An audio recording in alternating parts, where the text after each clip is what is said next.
Hello दोस्तों, क्या हाल है। आज फिर से हाजिर हैं लेकर यूपी की 25 बड़ी और जबरदस्त अपडेट्स, ताज़ा जानकारियां और वो ब्रेकिंग खबरें जो आपके लिए बिल्कुल काम की होने वाली है। चाहे आप आम आदमी हो या खास, अमीर हो या गरीब, बच्चे हो या बुजुर्ग, आप सबके लिए आपका DLU न्यूज चैनल खबरें लेकर आ गया है। तो देर किस बात की, फटाफट वीडियो में आगे बढ़ते हैं और सबसे पहले कौन सी खबरें खास होंगी वो देख लेते हैं। महाराजगंज पंचायत चुनाव में उम्मीदवारों की जेब पर लगी लगाम, लेकिन इस नए नियम से बदल जाएगा पूरा खेल। जानिए आगे। PM मोदी के वाराणसी दौरे से पहले शहर बना अभेद किला, लेकिन आखिर किस वजह से बढ़ाई गई सुरक्षा, इसका खुलासा होगा आगे। उत्तर प्रदेश में ठंड और कोहरे ने बढ़ाई सिहरन, मौसम विभाग का नया अलर्ट दिलाएगा कंपकंपी। पूरी रिपोर्ट थोड़ी देर में। अखिलेश यादव ने मुख्यमंत्री योगी पर बोला जोरदार पलटवार, लेकिन इस बार किस मुद्दे पर भिड़े दोनों नेता, देखिए आगे की कहानी। साल के अंत में बॉक्स ऑफिस पर मचेगा टहलका, कई बड़ी फिल्मों की तैयारी पूरी, पर कौन सी फिल्म जीतेगी दिल, खुलासा आगे। बरेली से सहारनपुर तक दौड़ेगी नई वंदे भारत एक्सप्रेस, लेकिन इस सफर में क्या होगा सबसे खास, जानिए आगे विस्तार से। अहमदाबाद में बुलेट ट्रेन स्टेशन बन रहा है सुपर स्पीड से, लेकिन कब होगी देश की पहली बुलेट ट्रेन की एंट्री, खुलासा जल्द। फिरोजाबाद में रेलवे ट्रैक से तांबे के तार चोरी से मचा हड़कंप, लेकिन ये चोरी कैसे हुई और कितना हुआ नुकसान, पूरी कहानी आगे। तो दोस्तों, ऐसे ही पूरी 25 खबरों को विस्तार से देखेंगे, लेकिन वीडियो में आगे बढ़ने से पहले अगर अभी तक आपने इस वीडियो को लाइक और चैनल को सब्सक्राइब नहीं किया है तो अभी करें, और इसके साथ ही कौन सी खबर आपके जिले या राज्य से जुड़ी थी ये हमें कमेंट में जरूर बताइए। तो चलिए शुरू करते हैं पहली खबर से। महाराजगंज में ग्राम पंचायत चुनाव की तारीखों के ऐलान के साथ ही प्रशासन ने इस बार उम्मीदवारों के चुनाव खर्च पर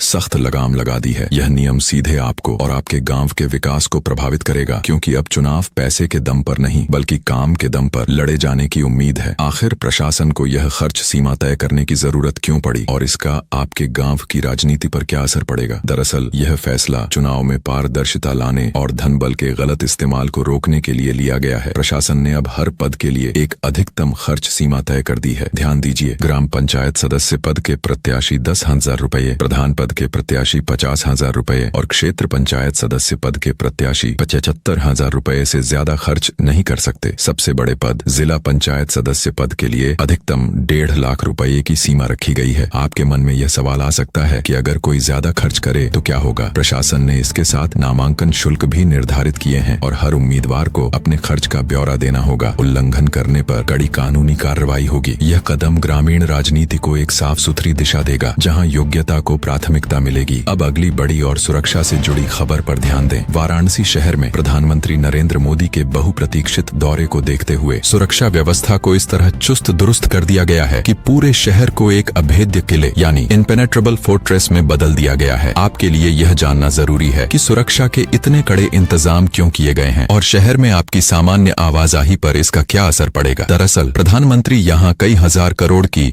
विकास परियोजनाओं का उद्घाटन और शिलान्यास करने आ रहे हैं, जिसके कारण भारी भीड़ जुटने की उम्मीद है। इसी को देखते हुए सुरक्षा अधिकारियों ने जरा भी ढिलाई न बरतने का फैसला किया है। शहर में चप्पे चप्पे पर PAC, CRPF और स्थानीय पुलिस की टीमें तैनात हैं। आपको जगह जगह बैरिकेडिंग दिखाई देगी और कई रूट्स पर ट्रैफिक डायवर्जन भी लागू किया गया है। लेकिन सुरक्षा व्यवस्था को अभेद्य कैसे बनाया गया। इस बार जमीन के साथ साथ आसमान से भी ड्रोन के जरिए निगरानी की जा रही है और पूरे इलाके को नो फ्लाई जोन मतलब हवाई उड़ान के लिए प्रतिबंधित क्षेत्र घोषित कर दिया गया है। यह सब इसलिए किया गया है ताकि विकास की सौगात देने आ रहे PM का कार्यक्रम शांतिपूर्ण ढंग से संपन्न हो सके। आपको सलाह कि आज शहर के कई हिस्सों में आवाजाही के लिए वैकल्पिक रास्तों का इस्तेमाल करें। अब मौसम से जुड़ी एक जरूरी खबर सुनते हैं। उत्तर प्रदेश के मौसम ने अब तेजी से करवट लेना शुरू कर दिया है और मौसम विभाग का ताजा अलर्ट है कि जल्द ही पूरे राज्य में कड़ाके की ठंड के साथ साथ कोहरे का घना डेरा भी जमने वाला है। आप अगर सुबह घर से निकलते हैं या रात में यात्रा करते हैं तो आपको इस बदलाव के लिए तैयार रहना होगा। आखिर ऐसा क्या हो रहा है कि अचानक ठंड इतनी बढ़ गई है। मौसम के इस बड़े बदलाव का मुख्य कारण है पश्चिमी विक्षोभ यानी वेस्टर्न डिस्टर्बेंस का कमजोर होना और हवाओं का रुख बदलकर उत्तर की बर्फीली पहाड़ियों से आना। इसी वजह से राज्य के न्यूनतम तापमान में लगातार गिरावट दर्ज की जा रही है। अगले कुछ दिनों में इस गिरते तापमान के साथ ही सुबह और देर रात को घना कोहरा भी छाने की पूरी संभावना है। अब सवाल यह है कि इस बदलते मौसम में आपको किन बातों का सबसे ज्यादा ध्यान रखना है। स्वास्थ्य विशेषज्ञ लगातार सलाह दे रहे हैं कि बुजुर्गों और बच्चों को खासकर ठंडी हवाओं से बचाकर रखना होगा। वहीं वहीं वाहन चालकों को कोहरे के दौरान गाड़ी की गति धीमी रखने और फॉग लाइट्स का इस्तेमाल करने की सलाह दी गई है। मतलब साफ है, गर्म कपड़े निकाल लीजिए क्योंकि ठंड और कोहरा आपके इंतजार में है। अब एक राजनीतिक बयान पर ध्यान केंद्रित करते हैं जिसने प्रदेश के गलियारों में हलचल मचा दी है। समाजवादी पार्टी के मुखिया अखिलेश यादव ने मुख्यमंत्री योगी आदित्यनाथ के लुकिंग ग्लास वाले तंज पर बड्ढा पलटवार किया है, जिसने उत्तर प्रदेश की राजनीतिक गर्मी को और बढ़ा दिया है। आपके लिए यह जानना दिलचस्प होगा कि मुख्यमंत्री ने ऐसा क्या कहा था जिस पर अखिलेश यादव ने तुरंत तीखी प्रतिक्रिया दी और यह बयानबाजी किस ओर इशारा कर रही है। दरअसल मुख्यमंत्री योगी आदित्यनाथ ने अपने एक बयान में कहा था कि जो लोग अपना चेहरा लुकिंग ग्लास यानी आईने में देखते हैं उन्हें हर जगह क्लोजर समापन ही नजर आता है। इसी बयान पर पलटवार करते हुए अखिलेश यादव ने कहा कि जो लोग शीशा देखते हैं उन्हें हर जगह क्लोजर ही नजर आता है। अखिलेश यादव ने अपने इस बयान के जरिए मुख्यमंत्री पर निशाना साधते हुए कहा कि शीशे में झांकने वालों को प्रदेश की सच्चाई यानी अपनी विफलता, अपराध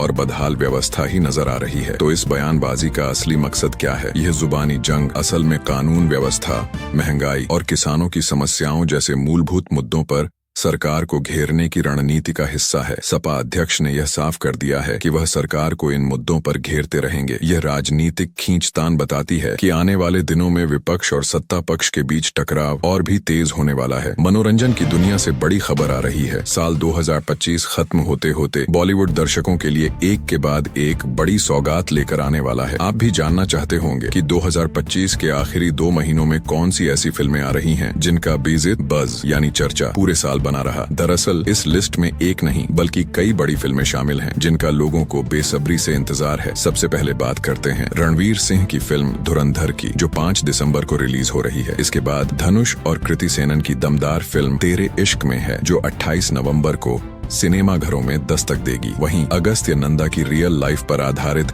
डेब्यू फिल्म 21 भी काफी सुर्खियां बटोर रही है। इसके अलावा आलिया भट्ट और शार्वरी वाघ की अल्फा और अक्षय कुमार की multi starrer film welcome to jungle की रिलीज डेट को लेकर भी फैंस उत्साहित हैं। यानी आने वाले ये 2 महीने एंटरटेनमेंट के मामले में दर्शकों के लिए एक बड़ा तोहफा साबित होंगे। अब रेल यात्रा से जुड़ी एक खुशखबरी का रुख करते हैं। उत्तर प्रदेश के यात्रियों के लिए बहुत बड़ी और राहत भरी खबर है। राज्य को जल्द ही एक और अत्याधुनिक वंदे भारत एक्सप्रेस की सौगात मिलने जा रही है। यह ट्रेन बरेली, शाहजहांपुर और मुरादाबाद जैसे प्रमुख शहरों को सीधे लखनऊ और सहारनपुर से जोड़ेगी। इस नई हाई स्पीड ट्रेन के शुरू होने से बरेली और आसपास के लाखों लोगों का सफर कितना आसान हो जाएगा और यह कब से पटरी पर दौड़नी शुरू होगी। दरअसल यह वंदे भारत एक्सप्रेस लखनऊ से सहारनपुर के बीच चलेगी। इससे अब तक लंबा और थकाऊ सफर करने वाले यात्रियों को बड़ा लाभ मिलेगा। इस ट्रेन का उद्घाटन 8 नवंबर को प्रस्तावित है, जिसका वर्चुअल उद्घाटन प्रधानमंत्री नरेंद्र मोदी कर सकते हैं। यह ट्रेन न केवल उत्तर प्रदेश के प्रमुख शहरों को जोड़ेगी बल्कि यह मार्ग उत्तर प्रदेश और उत्तराखंड की राजधानी को जोड़ने वाला एक महत्वपूर्ण लिंक भी बनेगा। रेलवे अधिकारियों का मानना है कि इसके संचालन से न केवल यात्रा का समय कम होगा बल्कि क्षेत्रीय कनेक्टिविटी और पर्यटन को भी